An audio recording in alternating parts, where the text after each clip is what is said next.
Hi, hello, welcome to Directly to You, it's Redirect Podcast. I'm AJ, I'm joined by Parker, we're Redirect. You can support us by going to youtube.com/watchredirect or twitch.tv/watchredirect and giving $4.99 of your money or Jeff Bezos's money. If you link your Twitch account to your Amazon Prime account and you get free subscription, you just gotta remember to do that. And check out our Patreon, there's stuff on there, but especially this week, we uploaded a Patreon podcast. It is a very important episode pertaining to the future of our whole thing going on here.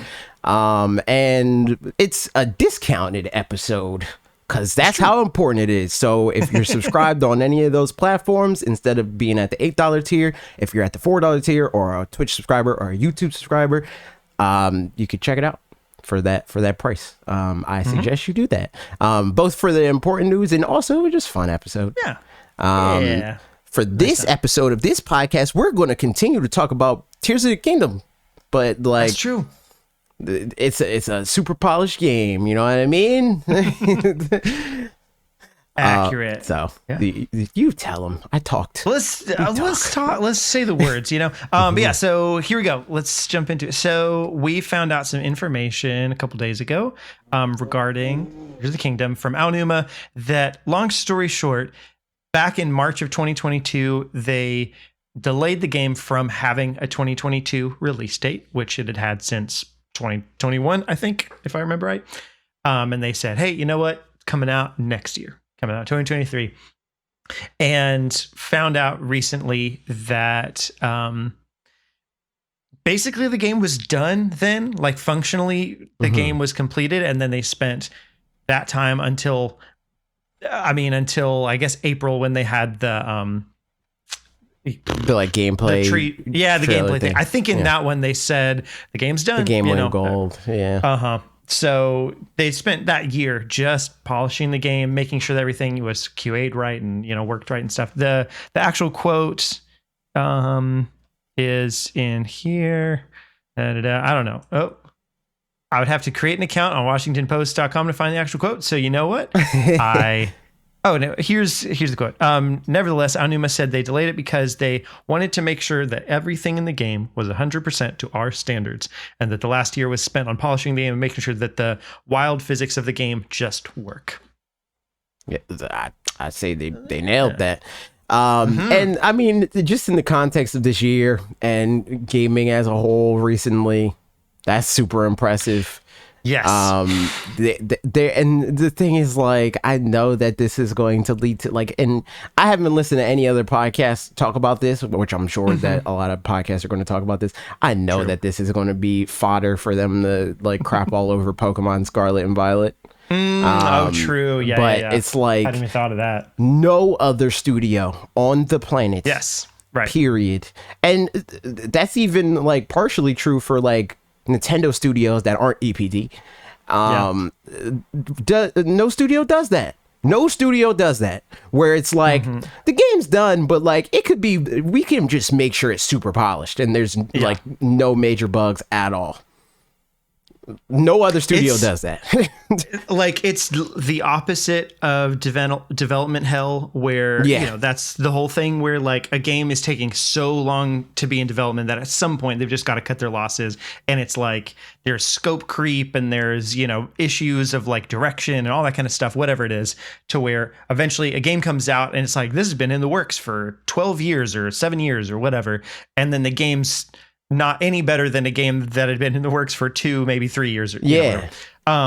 Because like the length of time was a result of the issues as a part of it. That's more often than not, that's what a long development cycle looks like. Right. But like, by and large, most companies, exactly. Like, when a game is done, they want to get it out as soon as possible, make their money back on it and all that kind of stuff. But for this, and like thinking back to some other examples, Animal Crossing New Horizons was another one that they delayed just to make sure that it, worked right and stuff like that. And sure, Yoshi's Crafted Worlds. Yeah, true. Yep.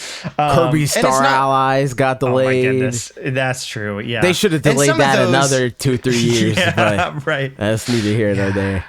I mean, and for what it's worth, it was polished. It wasn't. It was polished. It was just not like just not a good game or whatever. Yeah. But I mean, even, Breath of the Wild similarly just took kept being delayed, and part of that was to launch with the Switch, but I'm sure also they just used that time to make it good and stuff. But that's the interesting thing about Breath of the Wild, though, like, because Breath of the Wild, I think, is closer to other games that get delayed by the other studios that just end up a lot of times not coming out, because they made one game very clearly, whether it was done or not. They went in one direction, decided this isn't the direction we want to go in, and started all over again. Because if you look at Zelda Wii U 2021 tech demo on YouTube.com, and then you compare that to Breath of the Wild, or even like the next immediate, like, all right, here's the Zelda Wii U game, like that next trailer with the Guardian chasing Link. They're entirely different games. And that's usually with those like development hell, like development cycles end up being, is them finding the game. 7 years of those 10-year long cycles is them either trying to figure out what the game will even be, or trying to make a game that doesn't exist yet fun, which I think transitions nicely into something that I don't want to go fully into, but we're in Summer Games Fest territory. There's a lot of presentations happening right now, and something that we will see a lot is a lot of reveals of games that don't actually exist yet, and or reminders of games that we got announcements for before they existed. We're going to see, the Street Fighter 6 for just 2 or 3 more times before it comes out next week. We're going to see Final Fantasy 16 for the 92nd time, right before the game comes out, because they announced it too early. And now they need a new cycle of games that we're going to see 42 times before they actually come out, because hype is more important than providing a product that people want to actually engage with. And for the most part, Nintendo doesn't do that. They definitely announce games too early sometimes. Like Metroid. Obviously was announced way too early. But the difference there, it's like they'll announce a game, think that they'll announce it, think that it's within reach closer to what it is. I would say Breath of the Wild is an example of that. And then they're like, oh no, like either like usually it's, oh no, we have something here, we can make this way better, so let's take the time to make it better. Or more rarely, the Metroid Prime scenario where it's like, oof, this game's rough, we need to make it better than this, and then they'll delay that. Too often studios will literally just like come off a board meeting where it's like, yo, one of our best teams just pitched their next project. We got a 5-year game plan. And like, all right, let's announce it. We'll just say it's early in development and that'll be fine.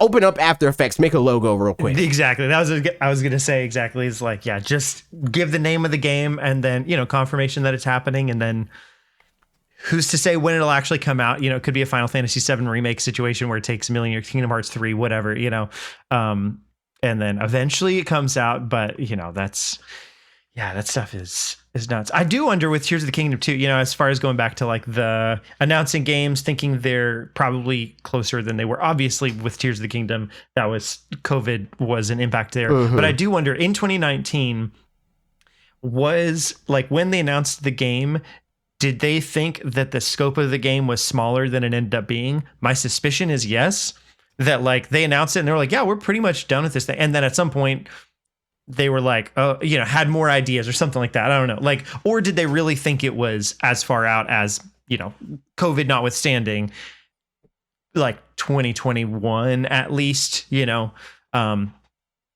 I feel like it was probably entirely COVID.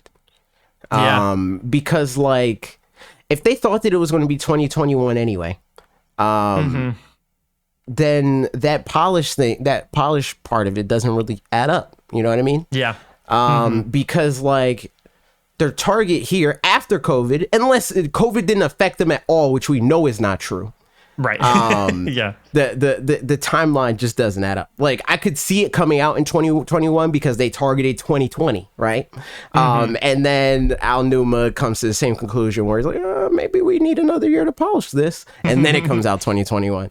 But with the events that transpired, I feel like the more likely scenario is COVID happened. They're like, all right, okay, we got to push this to 2021, and then, you know, it got pushed again to 2022 because they wanted to spend time to polish it, which I think good decision.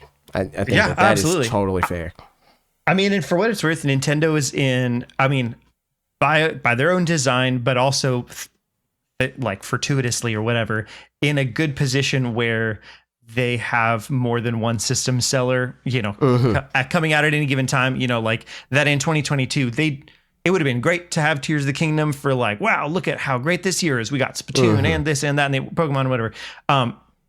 But you didn't need it as far as like actual sales numbers go, you know, because it, you know, obviously Switch still sold well and stuff, like less than other years, but Switch is definitely at the point of its life where they have a library, so they can sell their console, and like people are generally, I feel, satiated. Like, all that stuff is a bonus now. Like having Breath of the Wild and Tears of the Kingdom is a bonus. That's not an expectation. You know what I mean? Like, most Nintendo consoles have one major release of these types of franchises, right?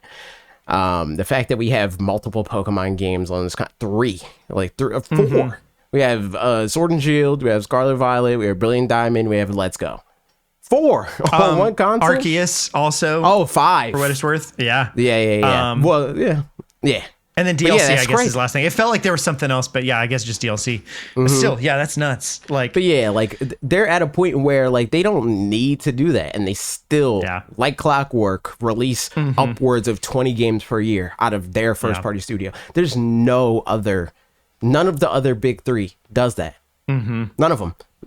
PlayStation is good for maybe 2 major releases a year, maybe. Xbox right now is good for none.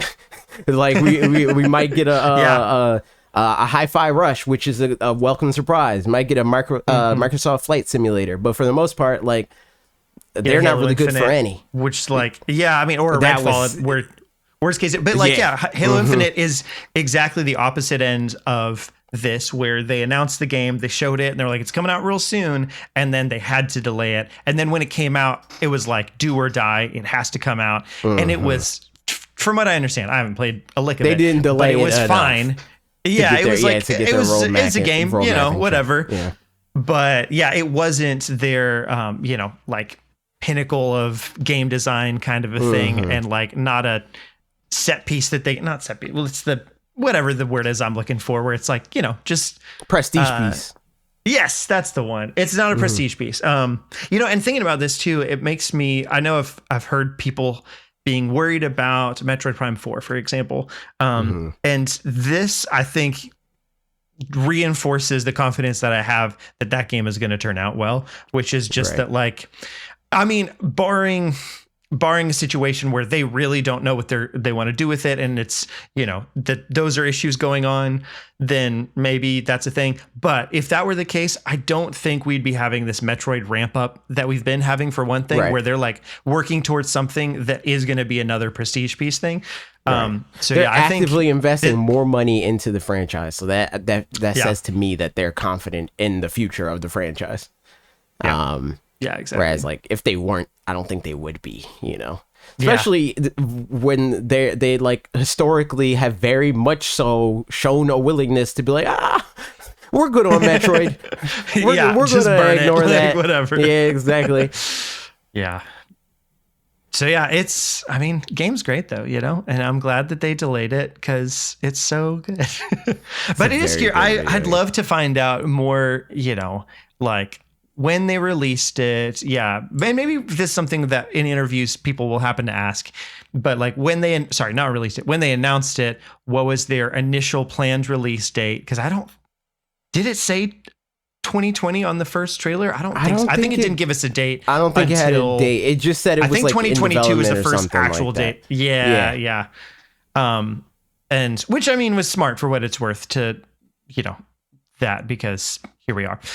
But yeah, I'd be curious to find out that. I'd also be curious to find out like how the development ramped up throughout it or whatever, where like, yeah, I know that there's studios that have, I'm thinking, well, hopefully this goes well, but like Hollow Knight Silksong on one end, where it sounds like they keep adding things, but also trying to make it better and delaying it as much as they need to make it the experience it should be. And time will tell how that actually turns out, but fingers crossed.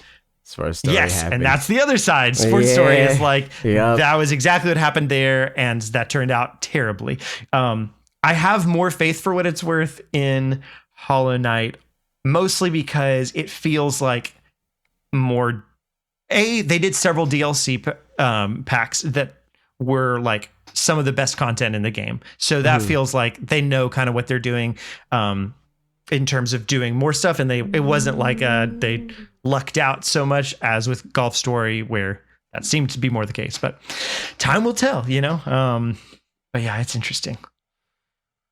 A good game. It's a very good game. Yep. There were more quotes, I think, from this interview as well, but I don't remember what they were, and I would need to go back and find them. And Gene Park tweets a lot, so I don't know where they are. Yeah.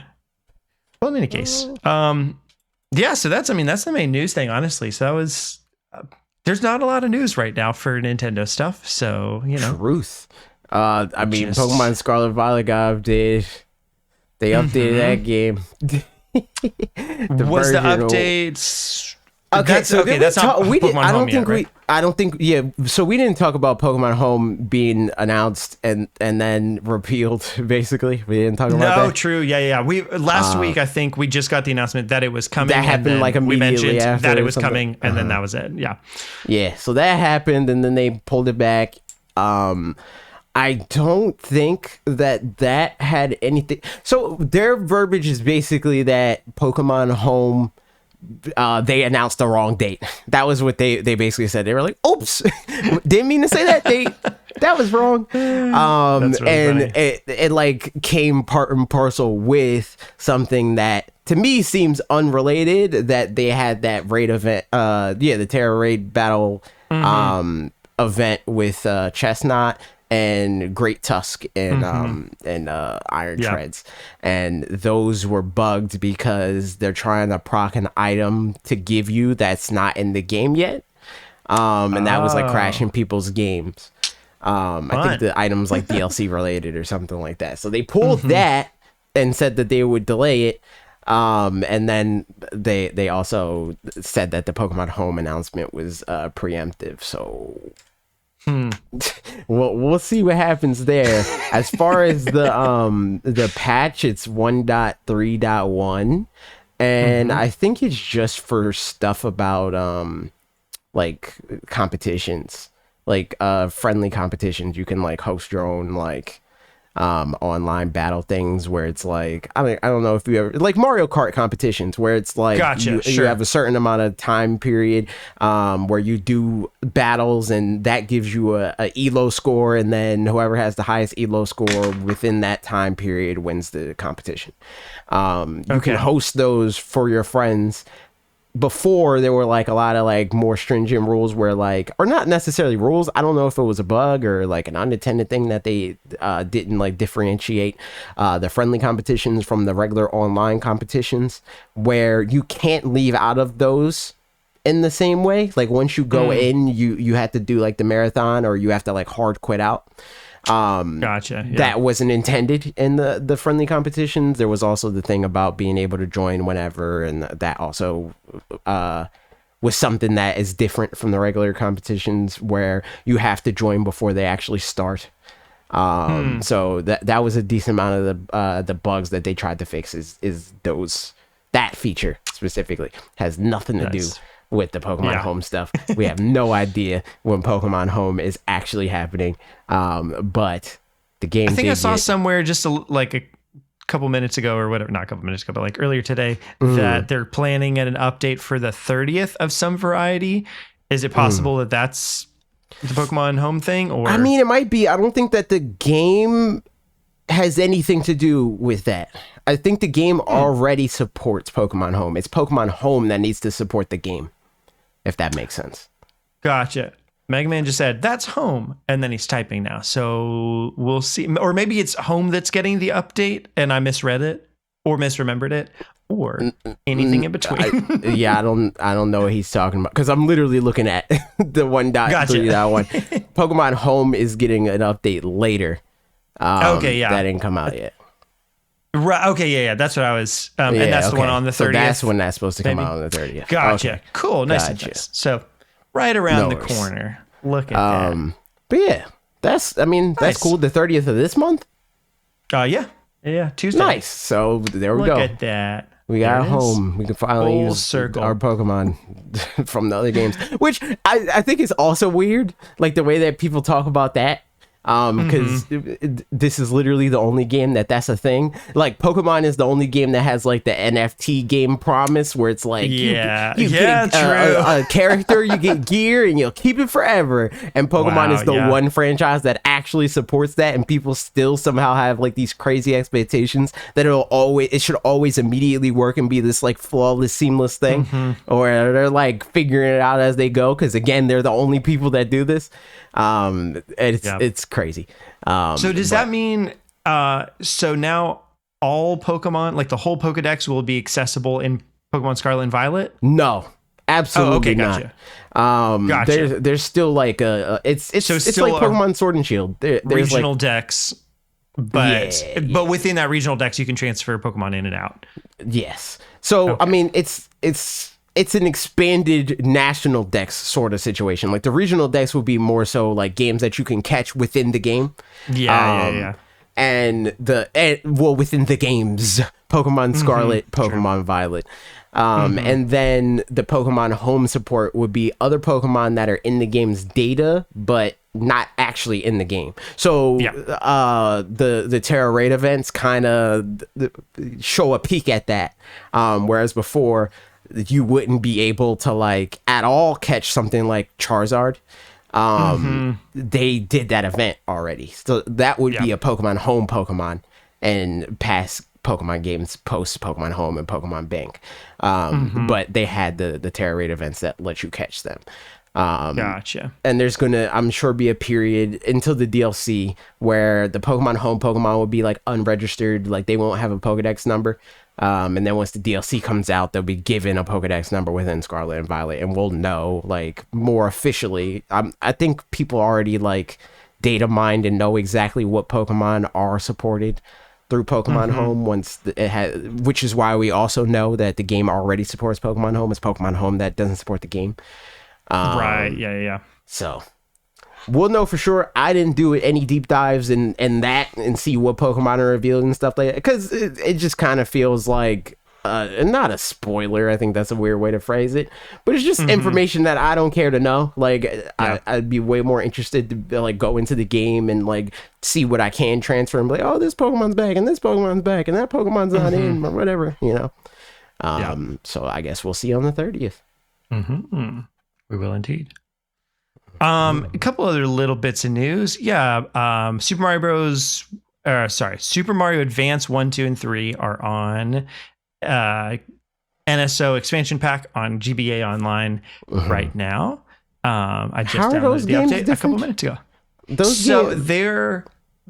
just the GBA ports for them. The only reason I bring this up is because the first and main experience that I have of Super Mario World is the Game Boy Advance port. So Super Mario Bros. Or Super Mario Advance to Super Mario World, I think is the full title for that one. I think this is funny because that was my first experience of Super Mario World. And in that, there is a little bit of voice acting because whereas Super Mario World was Charles Martinet and stuff like that. This one was a port that was after Charles Martinet. Right. So Mario goes, every once in a while does some like wahoo kind of stuff. But mostly every time he gets a mushroom, he goes, haha, just what I needed. And for years, I would quote that, and no one had any clue what I was talking about. And I just assumed everybody knew what I was talking about that had played a Mario game before. And this is the only game where he says it. And then one day I think it was when I was playing Super Mario World on the SNES Mini, maybe, because that was technically before the SNES games were on Nintendo Switch Online or whatever. And I was like, he doesn't say that in this. And so then suddenly I felt retrospectively really dumb. But yeah, so play that game if you want to hear a little bit of voice acting in Super Mario World. The other nice thing about that game, at least, I haven't played 1 and 3, which are... I had 3. 3 came with my SP. I never played it though. Interesting. Which is Yoshi's Island, it looks like. Interesting.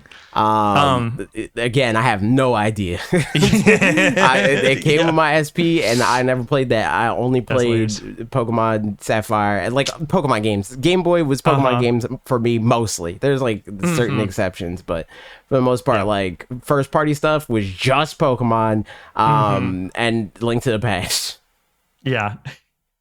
The nice thing about at least 2 in this case, and probably the other ones too, I'd imagine, is the save points are just whenever you want, as opposed to, because it's a handheld. So like, of course, as opposed to in Super Mario World, where it's the same thing that a lot of 2D Marios are now, where you can quick save now, but you can only hard save after each castle.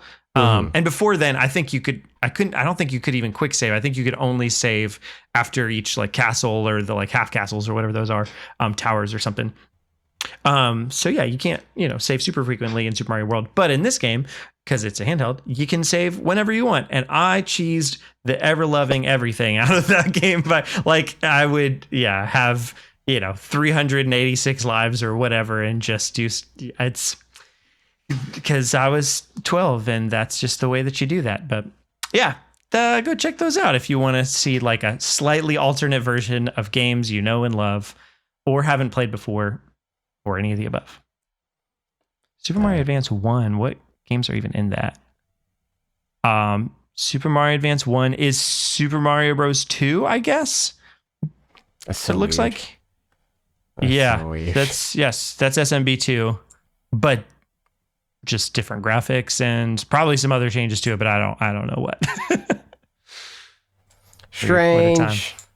Indeed. Available today. So good stuff. RP said yes, SMB2. And I felt like there was one other thing I was going to mention, but I don't remember what it was anymore. So news-wise, that's about it. There's some games being announced, so pay attention to those if you want. But otherwise, we'll kind of get into, I guess, what we're playing, which will be a continuation on first topic a little bit. True. Do you want to do Tears of the Kingdom stuff first or other stuff first and then Tears of the Kingdom? We could do other stuff because we just talked about Tears of the Kingdom for a minute, so we can come back after everything else. So where are you playing? I re-downloaded Pokemon Go because Ashley downloaded Pokemon Go and I was like, I got a notification where it's like, Parker sent you a gift. Nice. Yep. So Ashley downloaded it and I was like, because I deleted Twitter off my phone because it was pre getting to play Tears of the Kingdom again since launch. So it was on like Monday or Sunday or something like that. And I was like, I saw one too many spoilers of things. I was like, I really didn't want to see that this was a thing that existed in the game. So I just deleted it. And that's that. But then, I've just been opening my phone wanting to have something there every once in a while. So Pokemon Go has been a nice thing. Only problem is where I live is like new development street off of a street that's been around for a couple of years, I guess. And so my actual street isn't registered yet in Pokemon Go. Even though I looked it up and it seems like openstreetmap.com or something like that is the thing that Pokemon Go goes off of, and my street is on there. So I don't know how to get my street on Pokemon Go, but what that means is it thinks I'm just like nominate places to be Pokestops and stuff like that. I'll have to go look into that because my house specifically, because it thinks that it's like out in a field, so it's not populating any Pokemon there. Whereas if I just walk down the street, which like I could go on a walk if I was, a person that did that, which would be great, because this is the best part is there's a Pokestop right, like 50 feet away from my house. Not quite. I'm bad at feet. I was about to say, I don't know, like 100 meters. Yeah, that's wrong. Very close. It's very close in any case. It's a short little street away. There's a Pokestop, and right next to it, there's a playground that's a Pokemon gym. And there's a couple people, obviously, that are in our neighborhood that play Pokemon Go. But like, it seems like it's probably all of like 5 people or so that at least bother with the gyms, and 3 of us are on my team. And then so every once in a while, somebody else will well, that's free money. It's free money. It's great. 100%. So like, as I left today to go get some lunch or whatever, to go to my friend's house for breakfast, I put my Tyranitar in there, and then he's been in there all day. So I'm gonna get 50 coins a little bit later. And then I'm sure tonight he'll get knocked out at some point. Somebody else will put somebody in, and then I'm just gonna put Dragonite in there and, keep going from there. So yeah, it's nice to have that. Cause one of my biggest things is like, I don't feel like putting money into, even though it's like totally reasonable at this point. Like, I've put in enough time into the game that I should feel fine to just put in $10 and get like some extra storage or whatever. But if I can get it for free, I'm not complaining. So, I'm going to try to get some coins and then get some more storage so that it doesn't keep being like, you're running out of space or whatever. And that'll be great. So Pokemon Go. Nice.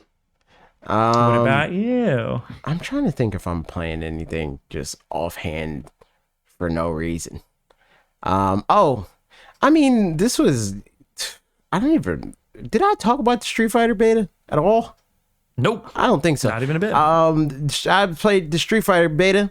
And for the most part, like literally never really played Street Fighter before.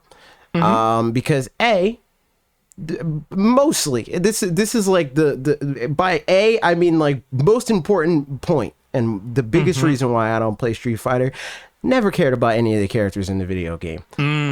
They fixed that. Kimberly's hype. I like her. Her play style is dope. But mostly I just liked her design. Is she new to this one? Yes. Or is she's like supposed to be like the like new gen Chun-Li. In the same way that the guy, you probably seen him. I'm sure you don't know him by name, but the new guy Luke, he's supposed to be the Ryu stand-in. But he's the guy on the Street Fighter 6 box, so you've seen him. Oh, but okay, sure. You might not like know him by name. I don't like Luke. Luke is freaking. Yeah.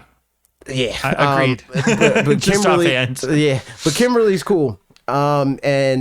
Just again, I haven't watched next to anything like in a very like cursory way. Like when we show, when we see the 90-second Street Fighter trailer at every PlayStation or Capcom or Xbox event, my eyes glaze over because I'm like, I already know I want this game. I don't care. Like I'm not going to retain any of the information that you try to tell me about the systems in the game. I'm going to learn the game by playing the game. So that's what I try to do.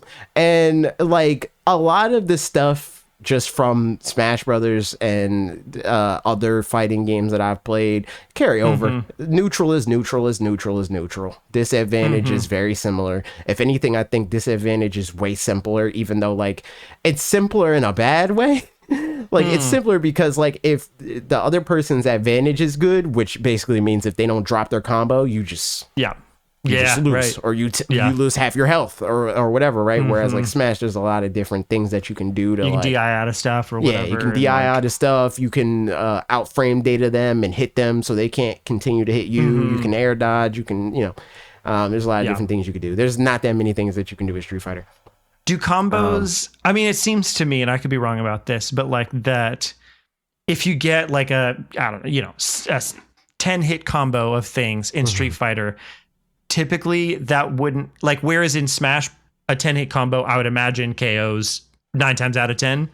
Maybe, I don't know. Depends on the character. Like, if you're Sheik, sure. Unless you're like Void, no, right, yeah. Nope.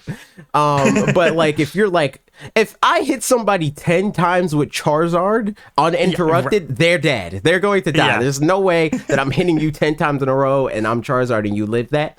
But like a 10 hit combo with Squirtle is like, I Yeah. don't know, like a forward tilt into a grab into like an up air into like a forward air into like maybe a down air again. And that'll do like 50, 60 damage, you know? Yeah.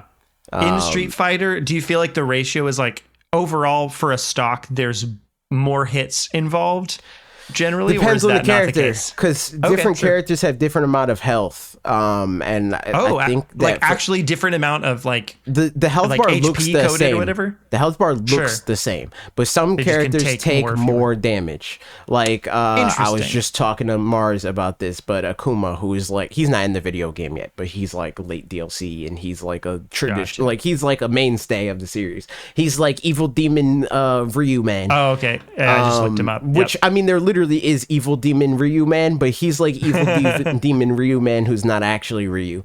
Right. He has less health because he does crazy damage. Sure. That sort of situation. So Yeah. that doesn't really transfer that much. It's more so like mind game sort of stuff, right? Where in Smash Brothers, when nothing is happening, and I mean this in the most like Dragon Ball Z fighter watching a Dragon Ball Z fight and seeing what's going on versus the people in the audience being like, I can't see anything. I don't know how y'all Yeah. are following this fight or whatever, right? But like in the few seconds of a match where nothing is happening, the same things apply. Where it's like, I know that you want to approach me.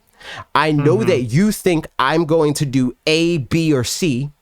These are your options to deal with those things, and these are my options to deal with the things that you are trying to deal with. And Yeah. it like plays out that same way. The part that's missing for me right now is I never played this video game. I'm playing a character that has never existed in a video game that is new. So Yep. I don't know what those options are. yeah. I can do, and there's like a demo of the game, but you can only play Luca Ryu, not Kimberly. There's no like dedicated training mode in this game. The only way that you can go to training mode, or in the demo, I mean in the beta, the only way Okay, that you can sure. go to the training mode is if you go to like they're all arcade setups in this like mode that they're beta testing. You go to the arcade setup, and while you wait for somebody to join the arcade setup the opposite of you, you can go into the training mode. But at any point in time, people can just go to the other arcade setup and interrupt your training mode session, which Gotcha. happened every single time I ever tried to go in training mode.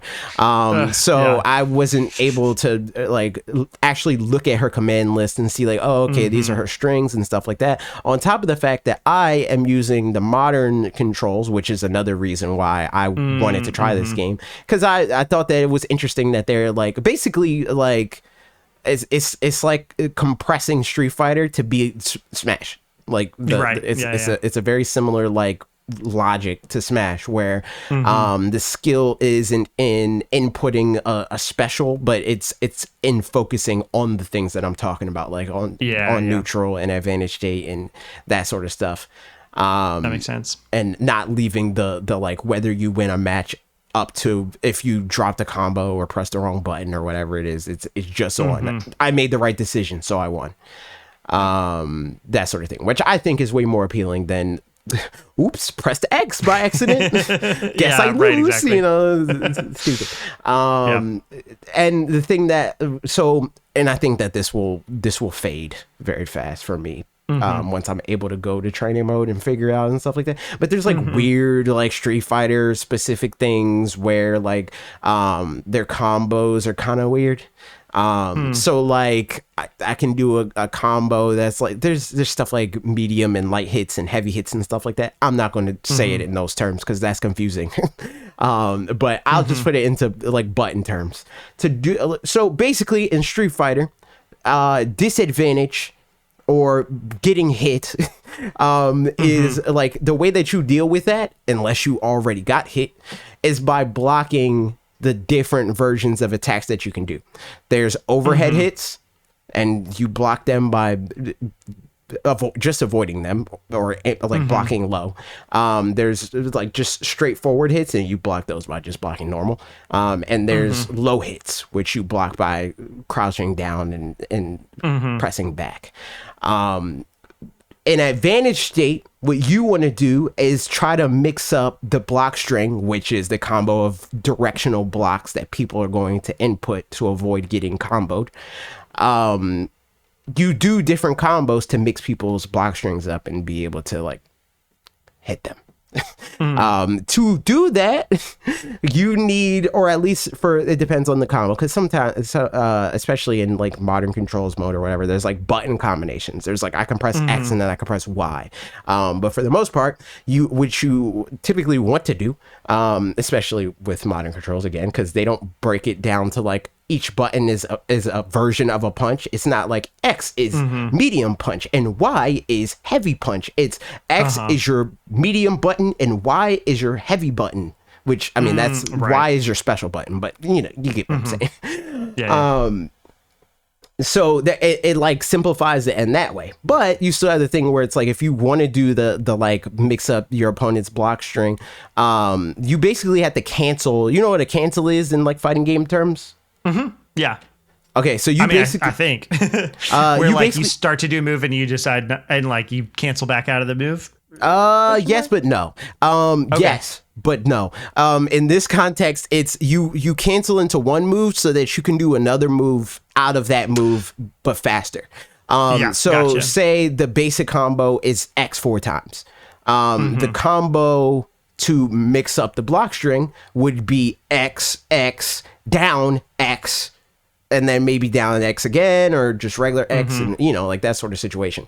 In something like Smash, there's like a window where you can just like input it as it happens, but you essentially, at least from my time with the game, need to cancel into combos more often than you would in something like Smash, where again there's the window where it's like if I want to like do a forward tilt into a down tilt with Squirtle, I input the forward tilt, I see what happens, and then I'm like, oh, you got hit, I can down tilt here. But in Street Fighter, you basically just have to like trust that your down input is what you want in this moment, and you have to like basically buffer into it, which is not something that I'm used to, and also not something that like I would be able to just press buttons and figure out. Like I had to specifically look at the combo list for that, and since I can't access training mode by choice in the beta, that was something that didn't really happen that often. So I would like where this specifically came into play as I was playing against Rise, who is a fighting game person. He plays fighting games, and he was like so proud of himself for beating me most of the games that we played. And I'm like, bro, I would hope so. Like I have never played this game ever, and this series.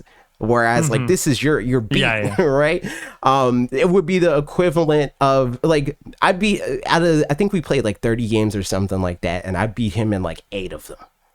I think that's crazy. Like I don't think like when Ultimate first came out and like Rise first became like a part of the community and stuff like that, and I played him, I don't think that Rise beat me even once in the first like 50 games that we played. So for me to beat him 8 times in like my first like 50 games of Street Fighter ever in the franchise, I'm more so thinking like if I'm Rise, I'm like, damn, I gotta step it up. I shouldn't have dropped I shouldn't have dropped a round. But at the same time, in fairness, I do have fighting game fundies, so it's like it's not like I'm coming to the game with nothing. I do have a level of understanding, but I just don't understand enough to solve the problem that I do know exists. I know that the combo that I'm doing is obvious, and therefore his block string is obvious. He knows what he needs to do, because all he has to do is get hit by it once and say, okay, well, I need to block a straight on hit, an overhead, a low hit, and then a straight on hit again. And you just got to rinse and repeat and do that over and over again. Whereas if I knew more combos, I can be like, okay, well, he thinks I'm gonna do that, but I can do this. I don't have mix because I don't understand the game yet. Or I don't know her combos is more accurate. I've never, again, A, never played the game. B, never played the character because the character didn't even exist. Or see anybody else play the character because, like I said, I'm watching a gameplay. I'm not watching Maximilian Dude videos. That sort of thing. That said, from what I played of Street Fighter, it's pretty fun. I think that I can get the hang of it because I do have the fighting game instinct. I have the like just general game knowledge of how fighting games play out. Once I get my hands on it in the context that I can like jump into training mode and figure out what her combos are and like work out those little like kinks and Street Fighter specific intricacies, I'll be way more competitive, not in the sense that like I'll care more, but just like I can put up a fight. But out of curiosity, did you get to mess around with like single player mode stuff at all? No. Like the story mode kinds of things? No. I just pulled up just to look at it, like what all that looks like. And I don't know. I think that's neat. Like I love that not that I really care about fighting games at all, but for what it's worth, if I were to care about a fighting game, I mean, I played all of World of Light in Smash just because it was like it was a single player way to do that, and like it wasn't the game as it's intended, but it was the game as it was enjoyable still, you know. And so looking at that in this context, like I'm loving that it's keeping what Street Fighter is at its core for that, but then also expanding in this other way that's like, yeah, if you want to play it a different way too, like here you go. And I don't know, that's neat. So I'll be curious to hear your thoughts about that once it's out and you've gotten to mess around with it more and stuff. Right. So to be clear, the betas are like they have been. I only played in one of them because again, the only character I care about in the video game is Kimberly. I saw in the other betas, there was one beta that Kimberly was playable that I could have played, but my like the version of the beta that I had was like bugged on my Xbox and it wouldn't open the game. And I only got it was a closed beta, so I only had the code for the Xbox. I couldn't try it on PlayStation because I didn't get one. Gotcha. Or I didn't ask for one, more accurately. I'm sure if I did, right. But I was like, there's no point in me beta testing this on PlayStation. I'm not going to play it on PlayStation. I'm playing on Xbox. That makes sense. So I didn't get to participate in that one where they did have like you did have access to different modes than what you have access to now. I don't think that you could play the single player mode with your created character in in one of the other beta tests or demos or whatever. But I didn't try that at all. I'm sure I'll mess with that created character when the game actually comes out, and I'll at least do like Kimberly's like arcade like story mode thing. So I'll definitely be able to tell you more about that when the game comes out. Or right before the game comes out. Nice. It's true. Yeah.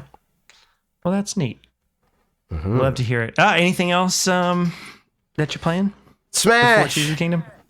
Playing Smash. I entered Coinbox again. I'm consistent, but it makes me angry. I went 3-2 again. It's cool in the sense that like still like again I'm not getting worse. Every match that I play feels winnable. None of it feels like something that I'm like, I don't know what's happening here, I don't know why I lost. All of it is like, I lost, it was my fault, I got outplayed, I should have did X, Y, and Z. Which is good. So that's that. I randomly, and I talked to you about this, I randomly got matched up with Nairo, who is redacted, the cursed figure. I think that he like settled in his like court case with the person that he got in the stuff with, but that doesn't absolve him of whatever he did because the legal system is not moral.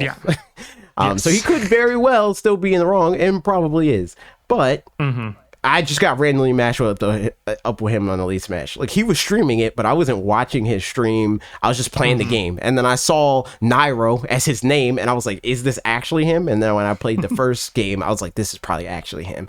And then he rematched me. We played basically a 3-game set. First game, almost beat him. Second game, I threw. I did terrible. And third game, I almost beat him again, but almost beat him to the point where, upon watching the VOD, he even said like he should have won that. So what happened is he was playing Wario. I was playing Pokemon Trainer.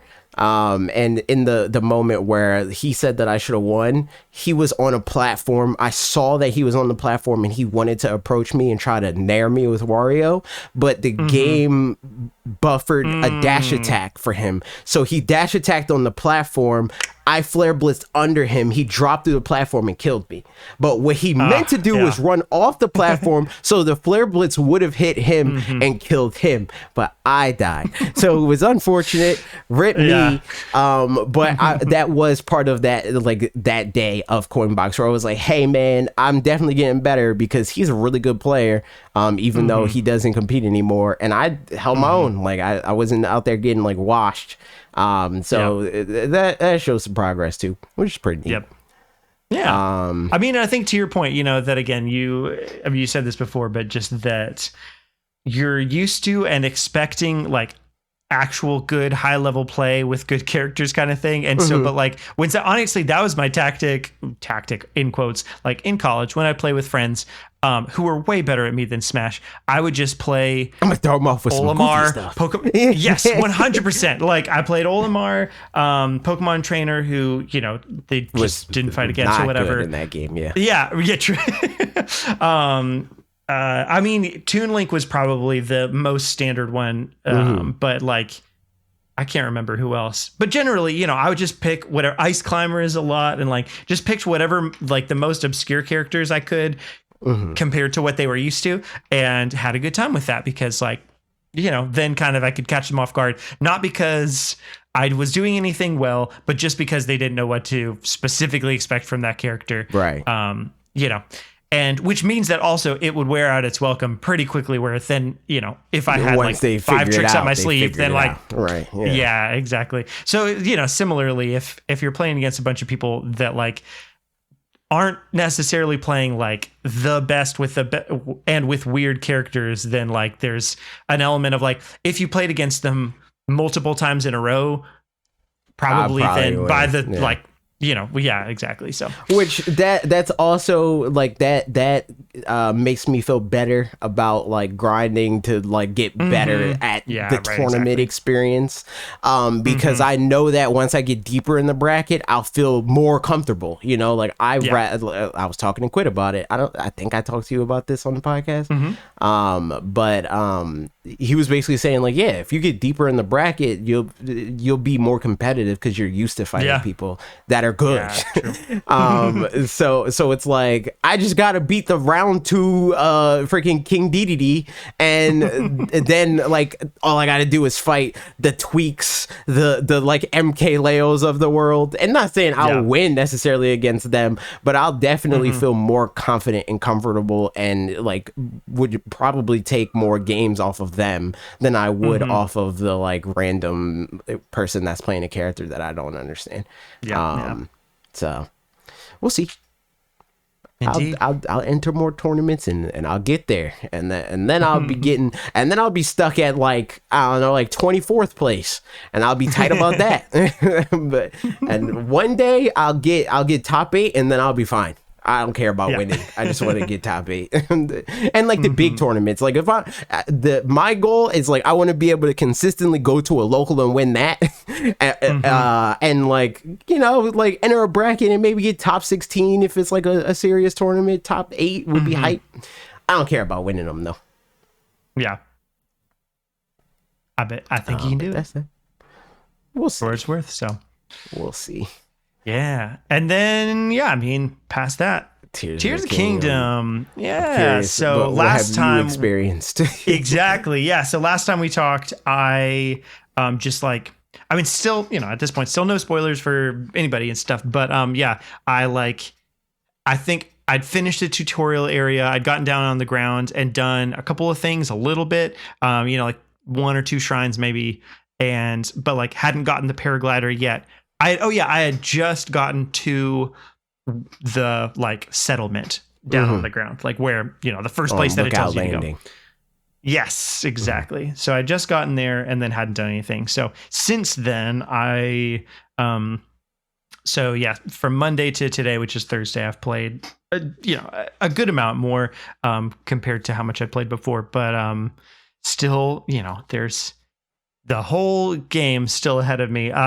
So I was talking about this with my friend this morning. Like I'm having a hard time figuring out how I want to balance various things, because it's just there's so many things to do, and I'm feeling like some amount of pressure between I don't want to do story stuff yet. I'm going to put some of that off. But then at the same time, there's an element to where, like, if I had put off going to Lookout Landing and talking to people there, I wouldn't have gotten the paraglider, because that's when you get it. And so then I wouldn't have been able to do so many things in the game. And I'm realizing more and more that there's other elements that, like, the game introduces to you through some of the story things. So there's like an element of like benefit to the linearity to supplement the exploration and world kind of stuff. So I need to find a good balance between those things, and I don't know exactly what that is yet.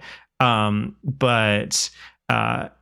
think having the realize, and I think also I'm kind of wanting to fully like get everything I can out of a certain area before moving to the next one or whatever. And that's just silly, because if I think back to my time in Breath of the Wild, I did a bunch of things and then I'd be like, wait a minute. Oh, I never found that over there. And I'd go back to a section and discover this whole area that I'd never even noticed within some other place. So I'm just like, it's going to be a game that I'm going to play for a long, long time. So realizing that just like, I just do whatever I'm going to do and it'll be fine. But like, do story stuff and, just don't be Ganon, but until right at the end. But I'm having a grand old time. I've got, I think, 5 hearts and like 1 extra little bit of a stamina thing. So, you prioritize that very differently than me. I was just gonna say I literally got the like mandatory heart when you get off the island, and I immediately, as soon as I could, I mean, I found it by happenstance, but I found the renegotiating statue that's like, nice. All right, you can change your thing, and I immediately said, I don't want this heart. Give me stamina. And I guess for what it's worth, when I say I got 5 hearts, I just mean I have 5 hearts total. So I only got 1 heart so far. I know. So you get the 1 heart when you get off of the for beating the first 4 shrines or whatever. Yep. I got rid of that heart. Nice. when I did it, and I reverted it to stamina, and then all of the other shrines that I've gotten, I got stamina. I have not one time asked for a heart. The only hearts that I have additionally now are because I beat temples. I beat 3 of the 4 temples so far. And I'm literally in the 4th temple, but I'm only doing those on stream. So come hang out on Monday, twitch.tv/watchregret. But I've been doing that. I'm playing the game very similarly to how I play Breath of the Wild, which is just the only thing that is guiding me is that I'm curious about a thing. I find the thing that tells me, oh, I got to do this. And then I go to do that. And then whatever distracts me on the way is what happens. And then which is even more disjunct, I feel like, that in Breath of the Wild, because now not only is there left to right and there's not just there's X and Y axis, there's a Z axis too, where like I can be distracted up, and then up I end up going over by a certain amount and then go down and then missed everything in the middle there. Also, to that point, it's interesting how the game starts you out in a different place, points you kind of in different directions than it used to, where like I feel like Central Hyrule was where I spent absolutely the least time at all in Breath of the Wild, because there wasn't that much to do there for what it's worth. There was freaking Guardians all it was over Guardians, the place. and that's about it. And now it's like, man, I've spent most of my time so far just going around Central Hyrule and like remembering certain spots, but like not super well. And so that's just an interesting little thing, like the fact that it kind of points you towards Rito Village first, and I haven't been there yet, but like as opposed to going first to Zora's Domain and all that. So it's interesting stuff, What I will say let's maybe go to Rito's Village. Yeah. Because I mean, just retroactively with Breath of the Wild, that's always where I go first every time I play the game, because it is infinitely the most useful thing. Yeah. That's still true. So, Interesting. I'm curious. I mean, don't answer the question, but obviously, yeah. Like if we get, I mean, we have Ascend now, so in some senses, do we need Rivali's Gale or whatever? I don't know. But do we get something like that? I don't know. But maybe Exactly. go is all I'm going to say. Yeah. Maybe listen to the video game. For what it's worth, I really do. I do love Rivali's Gale. So if it's something like that, I will be pretty happy about it. And that's also all I'll say. Yeah. So is there? That's all you've done? Have you how many shrines have you done? I think including the ones on the Great Sky Island, like 16 total.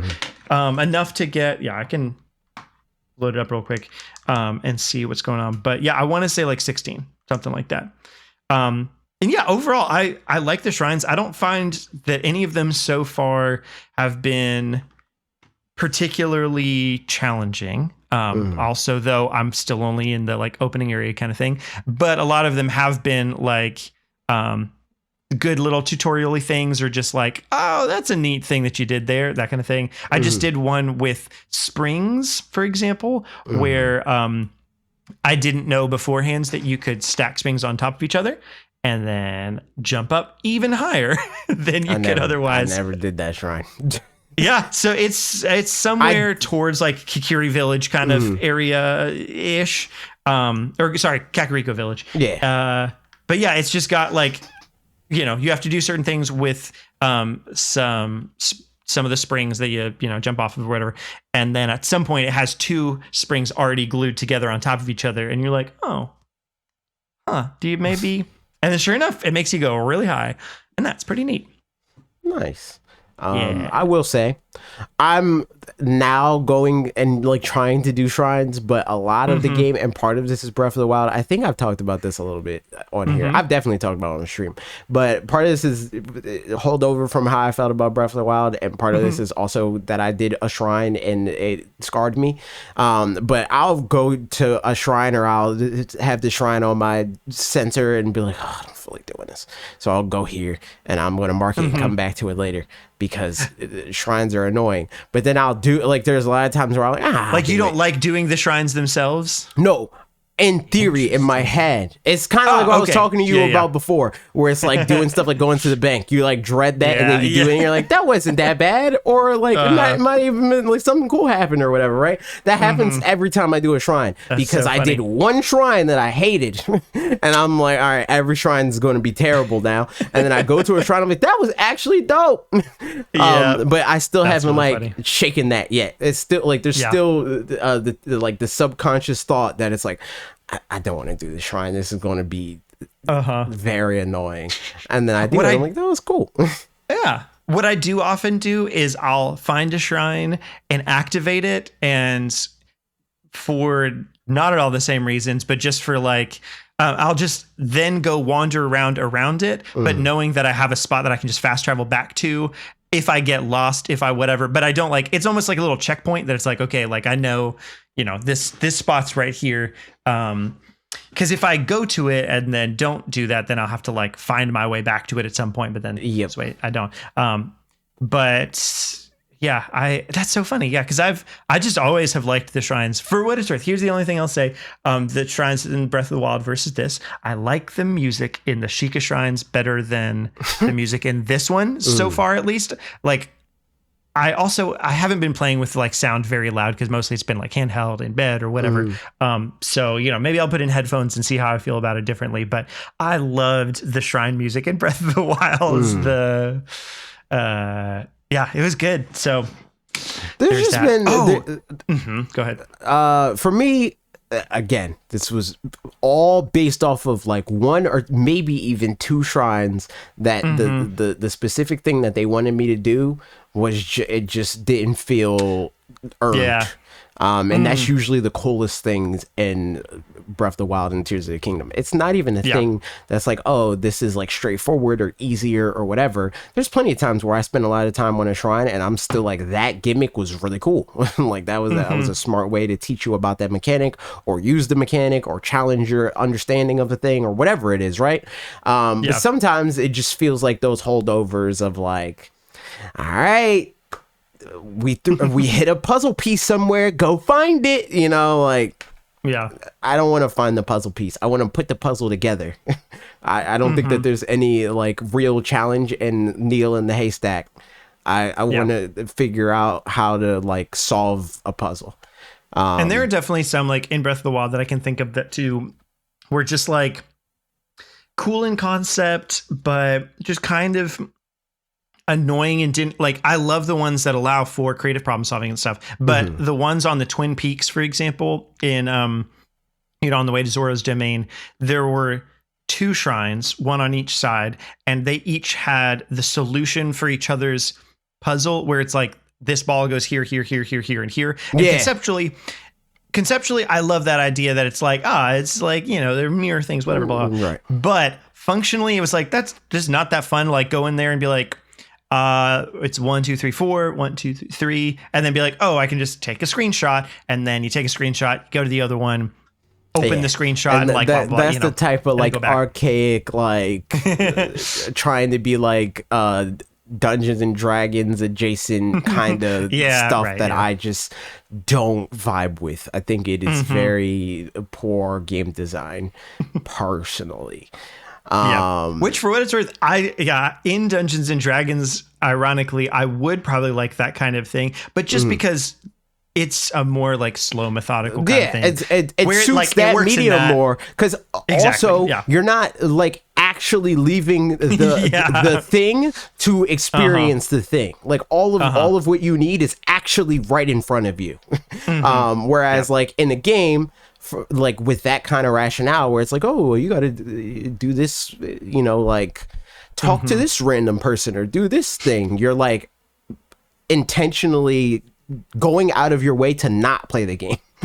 And that just, for me, feels bad. I did think for a second, and there's not a lot of those, but I'll be curious. I'll jot down any that I run into like that. Cause so far I've enjoyed all the shrines that I did, at least moderately well, you know? But for the most, but we'll see if that changes or whatever. I did think for a second that I broke the game when the first time you talk to Impa for like the geoglyphs or whatever, and you are supposed to put together a little thing and then talk to her and this, that, and the other.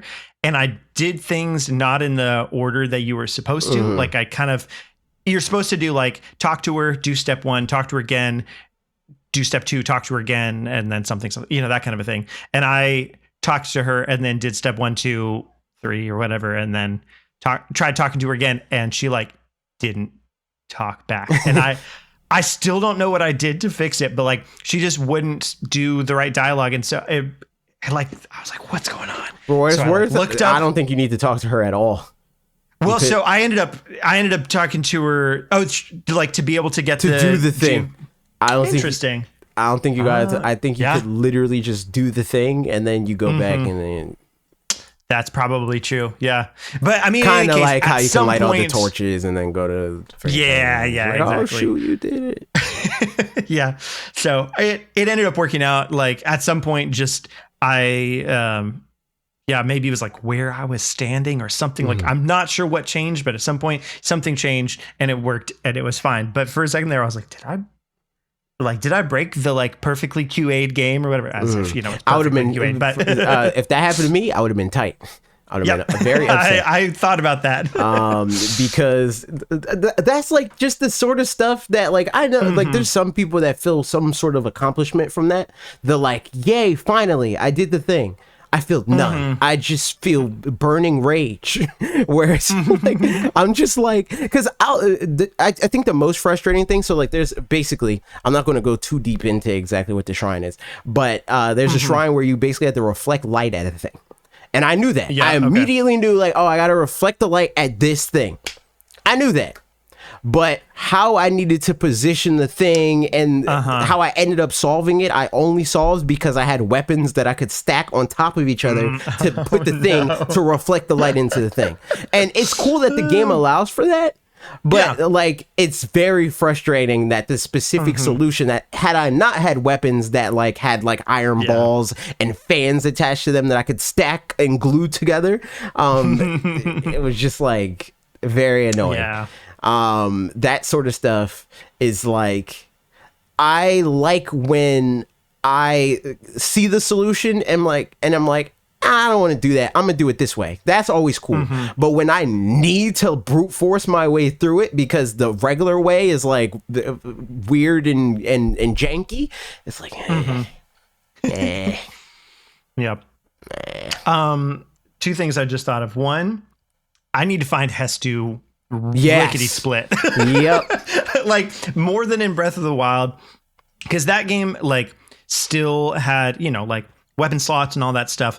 But this one has a lot more weapons that have form and function. And also you can just do more interesting things with the weapons from the get-go. Like I could, you know, I got a ruby, I can make a fire rod just anytime I want. Whereas it was, you know, probably 30 hours into the game until I ran into a fire rod in Breath of the Wild. Not that I couldn't have found one sooner if I went straight for it, but you just didn't. Just coincidentally. But I am very frequently like, I don't have space for a boulder hammer and an axe and a this and a that. Like that, I want to use the most efficient weapons to kill a Talus and also chop down a tree / kill tree enemies or whatever. So, yeah, it's Alex said I get so excited for sturdy sticks. I will drop swords for them. Yeah, I mean, yeah, makes sense. And for what it's worth, it's less even the durability. I kind of wish my weapons, I don't wish this on anybody else.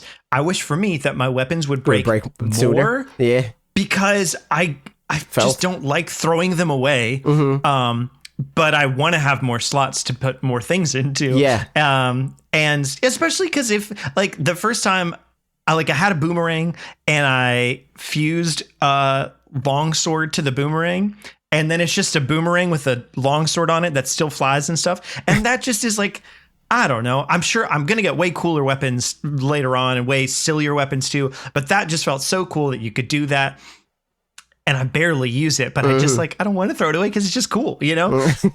Not even that strong, but so there's a lot of things like that like, yeah. I think I need to find Hestu is all I'm getting that existed in Breath of the Wild, where like if you weren't bad at the game, weapons lasted too long. They lasted way too long to actually be able to like engage with the game in the way that you're meant to, where you're always there's forward momentum happening at all times, and that exists here too, where it's just like there's a lot of weapons that I just have for a long time and I don't really want to get rid of it, but I've started to just be like, forget it. Because generally when you need something, so like in this game, like you were saying, like hammers and stuff like that, like I always want to have a hammer, because what if I find a cave and I got to break into there's usually rocks around there, you know, like exactly. They almost always, if there's not rocks, there's bomb flowers. If I need a fire thing, there's usually a fire fruit somewhere, you know, like they're good at like making sure that whatever you need to get through a thing, you can like hobble together. So I try not to be too precious in that regard. And I almost always rather not have the like fused weapons so that I can just see a random thing that I've never saw before. I need to be better about that for what it's worth. Because my weapons right now are always fused. And then Did you know you can destroy stuff? Did you know you can destroy stuff? Whoa, tell me more. What do you mean? So like you can go to a fused weapon. Unfuse it? Not unfuse it. You got to destroy the thing. You got to get rid of the thing.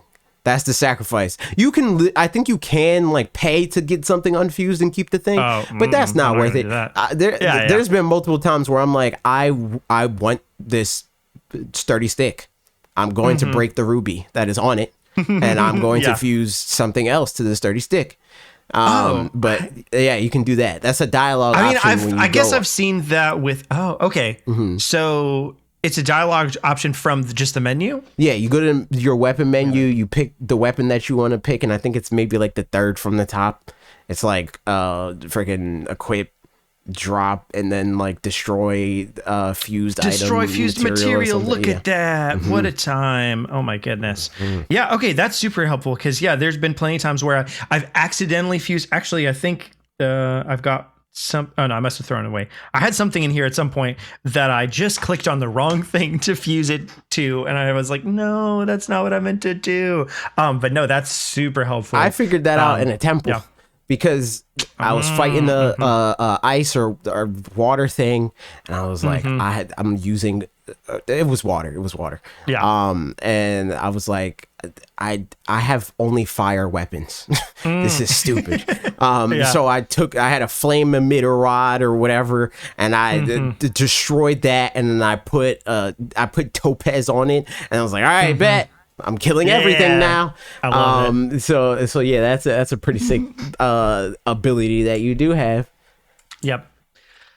Man, so like all that to say, I want to find Hestu to have more weapon slots. I want to find him organically. I don't want to look it up. But at the same time, I'm worried that it's such a big world that I'm worried that I just won't find him organically for a while. I mean, like, if you're playing the way that you were playing, first of all, I do want to voice that I think that you are limiting yourself if you play the game from the inside out like that. Like, I definitely think you should bounce around a lot. But if you keep playing it from the inside out, you'll find him because he's near where you are. So. There is that. I definitely am going to stop doing some of that for sure, just because it's, I think, you're right. I'm just limiting myself, and that's something I've been realizing. So I don't know. We'll see how that turns out. The other thing that I'll say real quick is, I guess, you didn't spoil it last week, so I'm not going to spoil it this week. But the thing that we suspected about, like, oh, maybe this is true of the game, and then has been officially confirmed for what it's worth. But, is a thing. That's just not what I was expecting, but crazy, It's nuts. I didn't even I haven't gone in the spot that the game first tells you to for it. I just haven't happened to do that yet. But I was just in some other area, and there was a spot to go to some area, and I was like, this is overwhelming, honestly. There's just so much. The thing that's nuts, and I was under-leveled for it why too. I'm like so much more like reaffirmed in my feelings towards like advertising in a game.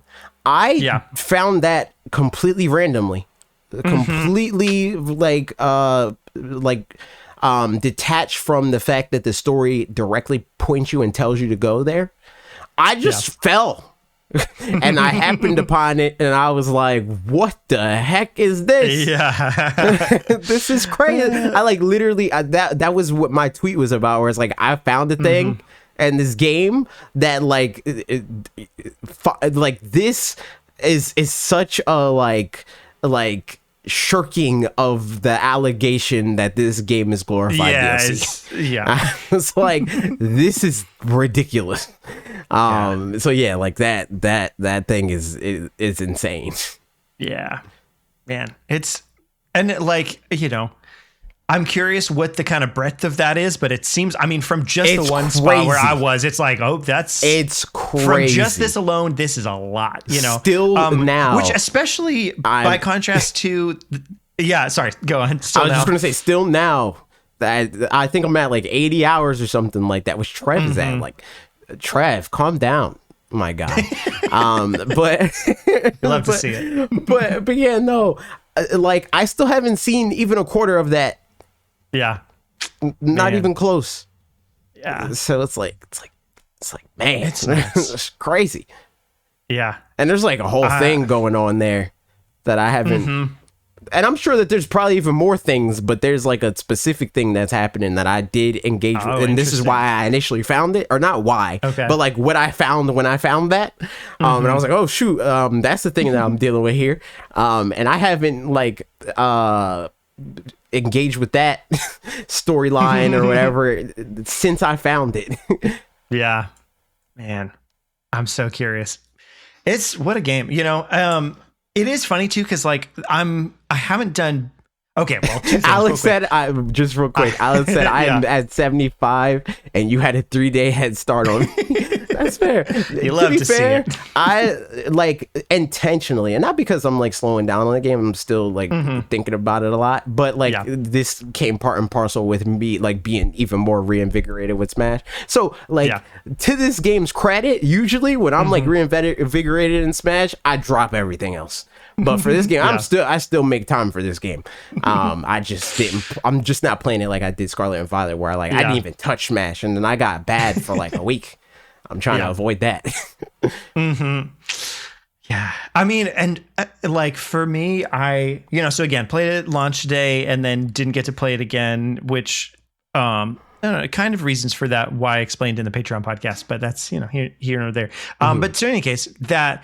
And then finally got to play it again Monday night. I was off on Tuesday, so I started playing at like 12:30, morning, midnight. And I don't remember the last time that I've played handheld from 100% to 1% in one sitting. But I went to bed at about 5:30 that morning with my Switch dying.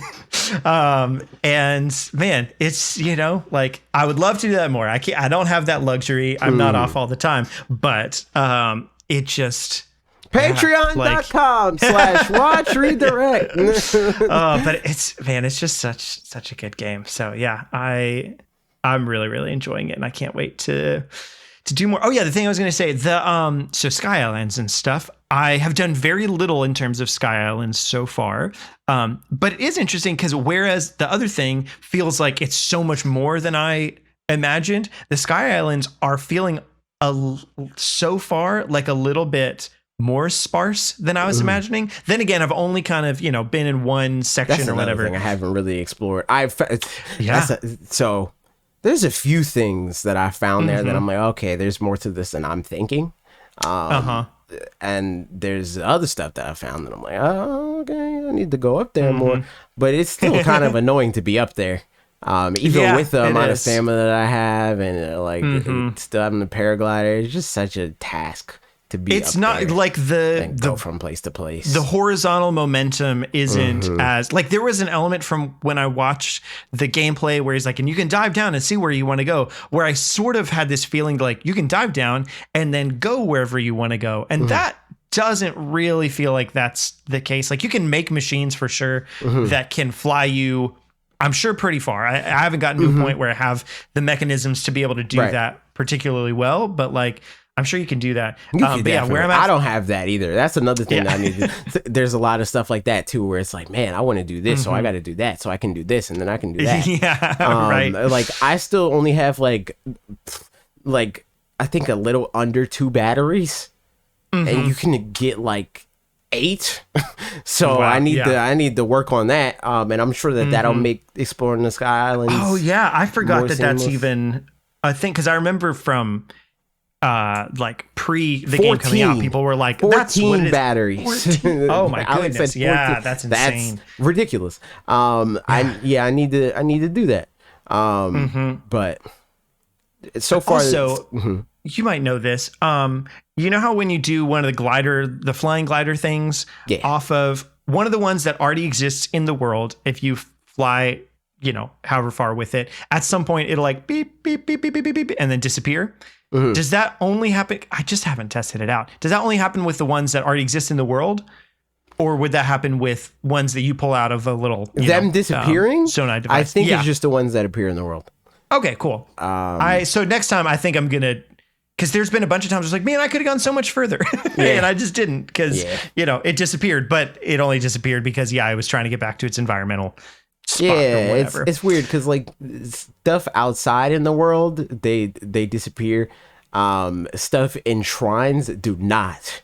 Like it doesn't use battery. And don't take up battery. That's so interesting. Which I think is like a smart game design thing. I don't know about agreed. the outside of the world aspect of that, but them like being unlimited battery within the shrine is a smart gameplay decision. Because it's so like puzzly and stuff too, that like that's it would suck if it punished you for just not figuring out the thing it wants you to figure out or whatever in that way. So yeah, I definitely agree that's For the best. RP, And also that means that they because can, I like, believe yours have batteries and the overworld's doesn't. It does have. Well, they don't have their own batteries, but they do drain with your battery. Like when you do the thing in the overworld, unless they have like a separate like one and done battery that I'm not paying attention to. But they definitely, unlike the Shrine ones, don't. I mean, do have batteries, whereas the Shrine ones don't. Yeah. And I guess the shrine thing is smart too, because like you don't know when somebody's going to stumble upon a shrine and like how far into the game they are, how many batteries they have or whatever. Exactly. So then you can go to a late game shrine and still manage to do it. And it's not going to like, stop you just because like, well, but you couldn't sustain it long you enough. didn't have enough Sorry, batteries. bud. Better leave and get your batteries upgraded. Yeah, exactly. Yeah. So that's, it's good stuff. But I will be curious by the end of the game, once we've seen more of the Skylands stuff, like, will I feel like the Skylands were a really like vast and robust part of the game? I don't think they are nearly as vast as the other thing, which is crazy. But yeah, like I think that they're still cool. Oh, for sure. I think they're more cool personally, aesthetically, than the other thing. Agreed. But the other thing is definitely like, it feels way more like a thing that's like, man, I need to explore that. Explore and like see what's stuff going on. I don't know what's going on here. Just like a big mystery kind of thing. And I've stumbled on a bunch of things I'm like, oh, interesting. Even in the like probably 20 minutes, 30 minutes that I've managed to be in there. The last thing that I'll say too is going back to the conversation pre-release where other people, and I mean, you and I can stand on our past selves as championing the fact that like, no, the overworld, I don't know in what way the regular world will be worthwhile and interesting and fun, but I trust that it's going to happen. It'll be fine. And so many people were like, it's in the same world and that's going to suck. And that's going to be the worst. Glorified DLC. Yeah, exactly. That kind of thing. I've spent 99% of my time just in the same worlds that I played in Breath of the Wild, but it's different. And, like even just tiny changes. Like I went back to an area, I mentioned I didn't spend that much time in Central Hyrule because there's not that many landmarks around it too. It's kind of just fieldy for a lot of it, which again is terrifying for Guardian reasons because they can spot you from miles away. But that kind of thing. So I went to like the couple of landmark spots that I'd seen that I remembered specifically, and just, instead of there being this one kind of enemy there was just like a different kind of enemy there. And even that was interesting. And that's like the lowest bar that you can have because on, past that, there's like towns that you return to and people are different and things have progressed there. And like Kakariko Village is some old ruins and stuff that we'd even seen in trailers and all that. So it's like, man, some towns are entirely different. Yeah, I haven't been to them yet, but I believe it. Have big changed. Yep. I'm so curious. I still haven't gone to fully explore that town yet because it is stressful. So I have a guess of which one it is based on just some past things. I could be wrong about that. Yeah. I'll ask after the podcast. Okay. But, yeah, what a time. We'll keep talking about this game because we're just going to, like, that's going to happen. But I guess with that, we can move into the Q&A real quick. And maybe some of these will ask about that too, but maybe not. We'll see. So Q&A. Lucha asked, I was excited for Dwarf to come to the Switch on June 1st. It has since been completely removed from the Nintendo eShop. Do the fine folks at Redirect have the inside scoop to what happened? Also, has there been a game that you anticipated that was suddenly delisted from the eShop? I don't know. I have some thoughts. I don't know what Dwarf is. Do you know what that is? I didn't. I looked it up. It's a game. I mean, it's on Steam and it's just, being ported to Switch and stuff. Okay. So but I don't know about this game specifically either at all. However, having done the first 2 or 3 months or so that I was making videos on Fanatics for, the whole thing I was doing was just like looking at the games coming out this week on the eShop and then talking about those.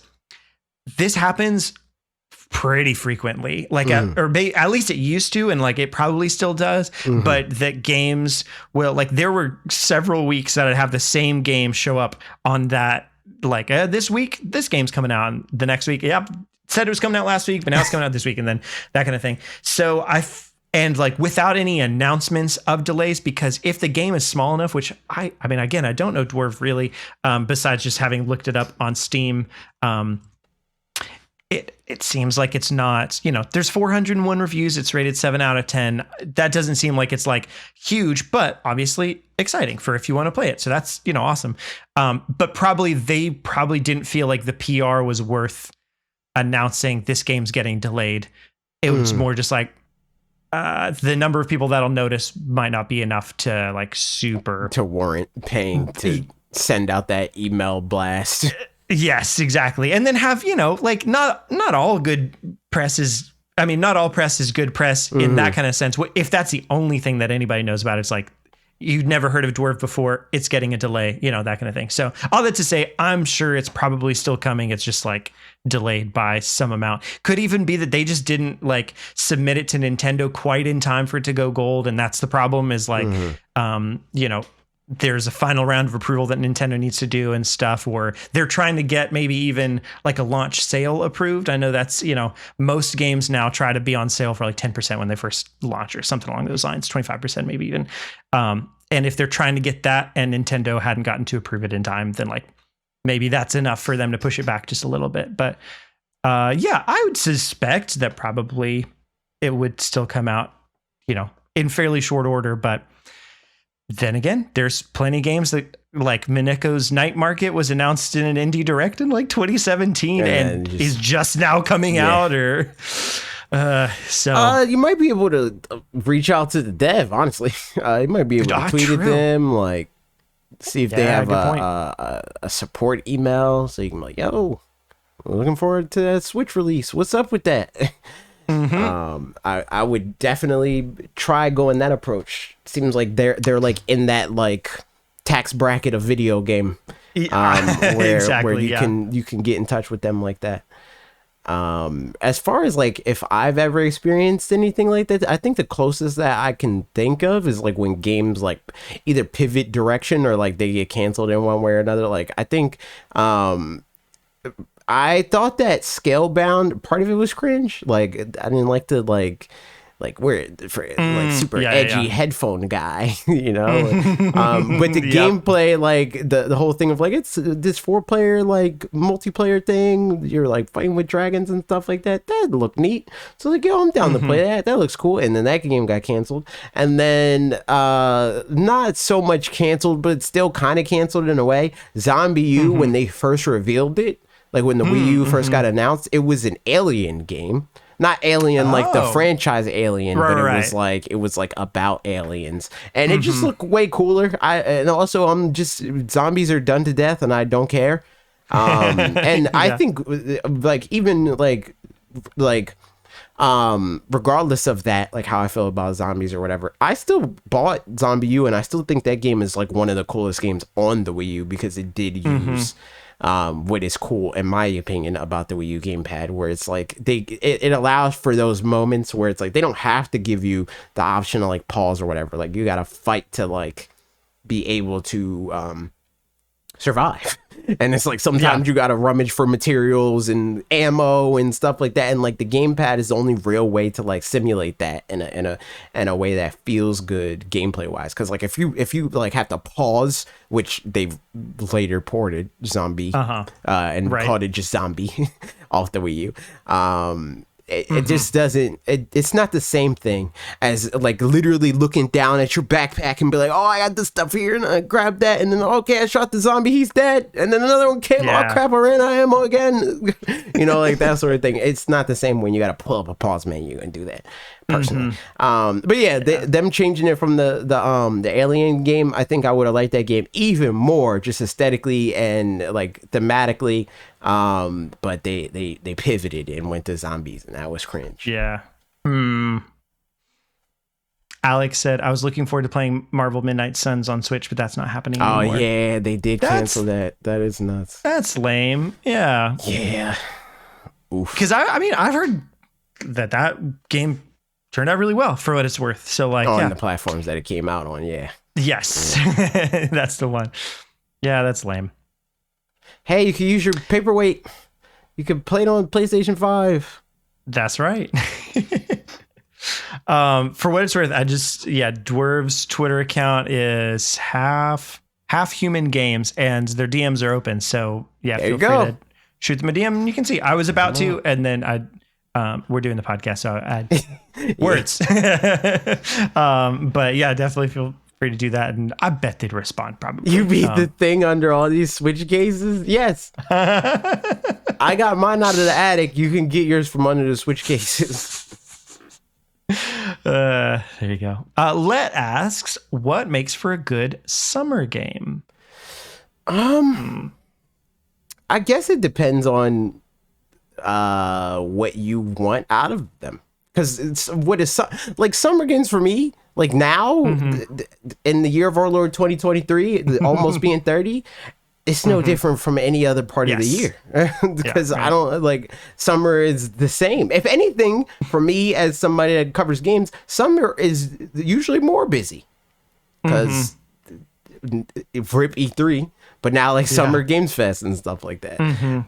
But for the most part, like I think that when it is a thing that's like you're looking at like vacation and stuff like that, just stuff that you can play with people easily.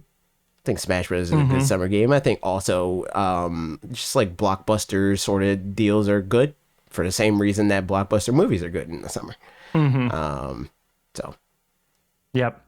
I mean, and if we're talking summer as like the season rather than the break kind of thing, because I would, typically think the break, but that just doesn't apply to me anymore. So who's to say, so, but like as far as the season goes, I think I typically.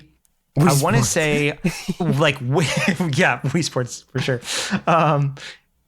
The more often than not, I kind of feel like winter kinds of times have a more specific correlation, not with like playing games that feel wintry in terms of snowy or whatever kind of a thing, but just in terms of like the particular kind of vibe that they have and like feeling hunkered down in a sort of way and playing winter games, that kind of thing. Like there's a correlation there where summer games less so, I feel like, to me specifically. I think that there's like there's sometimes a correlation in terms of like release window, like Splatoon usually comes out in the summer. If they're going to do a Splatoon game, it's a summer game. Or like so Mario Golf, Mario Tennis, those kinds of things. Like those ones do feel tonally, good for those things. And Splatoon 2, I mean Splatoon exactly the same.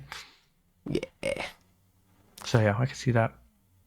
That's what I was I mean, I guess just things that feel light and fun, would be the closest thing. But I just don't know that I actually necessarily do anything about that. But yeah, I think those kinds of things, like the Mario sports games, the Splatoons, the Ninjalas, baby, or whatever.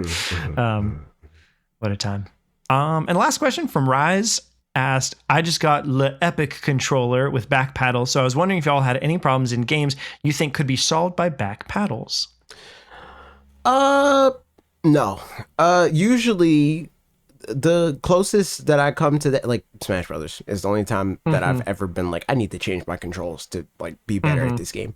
And the Switch Pro controller has more than enough buttons for me in that regard. Like there's still buttons that I don't even really use. Like I still don't use the L button for anything. And I think like, maybe I'll like move that to attack, because that could be like in theory useful, but I'm like, it's just not in my muscle memory to press it. So it just doesn't really come up often. And it's not like I'm struggling to hit the attack button otherwise. So no, like I can see it being like, useful to do like very niche things, but there's nothing that I play that I'm like, man, if only I had even faster access to this button. So I think the only times that I can think of, there feels like there's a game that the answer was yes, but I can't remember what it is specifically. I think for like just additional button mapping couldn't hurt, where like, or duplicate button mapping kind of a thing. I can imagine specifically Tears of the Kingdom, Breath of the Wild, I don't feel like remapping my controller and stuff, especially because I don't want it to prompt me to press X and me to have to think to translate that to Y or B or, whatever. But I do think, whereas it probably makes sense for various other things, it's a nuisance to run and jump as one thing, like be like running and then jump across something. Like you do go further when you're running and then jump. And there's sometimes that I kind of want to do that, but it's kind of a nuisance to have to do it. So sure, if there was a back paddle, maybe I would map jump to that as well. Did you try the thing about swapping your jump button? So I did, but yeah, then I just ran into the problem where anytime it would give me an actual prompt to do something, it doesn't give it doesn't give you the button prompt? Well, I think the game, I could be wrong, but I want to say the game will tell you like press X, but then that's so weird. I've remapped it to the other thing, and so like what's coded into the game stays. That's very I could be wrong strange about that. Yeah, I don't know. I didn't mess with it at all. Maybe I should have. Yeah. Maybe you should, and that could be short. That could be a short.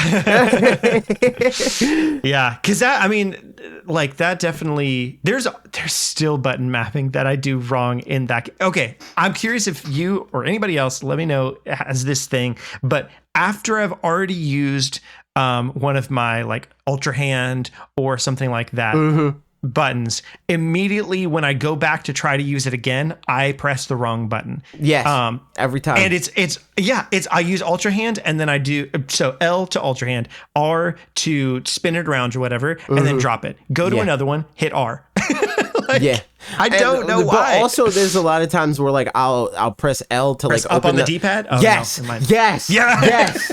Yes. That's the other one too. It's like I'll be like, oh, I want to ascend up on the D-pad. Nope, that's not how that works. Oh my God. Every time. Yeah. I need to like cut that off, like just make myself stop doing that and like punish myself for doing it wrong. Because otherwise it's just I just will keep doing it because it's now become actual muscle memory, like that's been reinforced that I'm mad at and wrong with, it's a mess. It's so annoying. It's so annoying. Oh man. But so the other thing, back to the back paddle thing. So I don't know that I have a ton of thoughts of uses of back paddles specifically for games for me. But one thing that I wouldn't mind is a more complicated or not complicated, but like a single hand controller that you can do more things on, just because there's enough times that like Ashley and I'll be just like laying on the couch or something like that,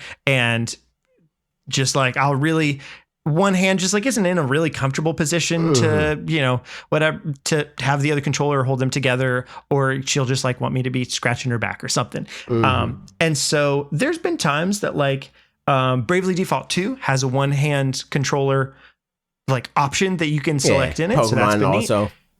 And Pokemon, yep. Shield, and there's some other games where I can remap the stick to be like a duplicate of the left stick, and then that's enough to do it. But I could imagine a controller that just like has a couple extra buttons for my ring finger and middle finger or something like that, or even like a second analog stick on the side just for the sake of it. I don't think anybody would want to make and sell one of those because that's such a niche market. Like, hey, if you ever want to cuddle with your wife on the couch, they could do that and then charge $150 for it. True. Yes, they could do that, and I would not pay it at all. Baby Ashley would get it free for my birthday, and like back scratches. But who's to say? So yeah, those are the examples I can think of in any case. So. I mean, that's literally what they did with the with the controller he's talking about. Like that is that situation. I mean, it's more buttons and it's $150, $200. Yeah. So yeah, and also it's like freaking like a Lamborghini. Like, we don't got to sell as many as a regular Toyota would, but it's $1 million. So like, who cares? Yeah. But, yep. What a time. So there it is. That's the podcast, y'all. True. Thanks so much for checking it out. Again, if you're a supporter, go listen to the Patreon podcast this week. And And You do know, all the stuff. here's- Like, comment, subscribe, rate the podcast, so on and so forth. Follow us on social media. Okay, goodbye. Bye.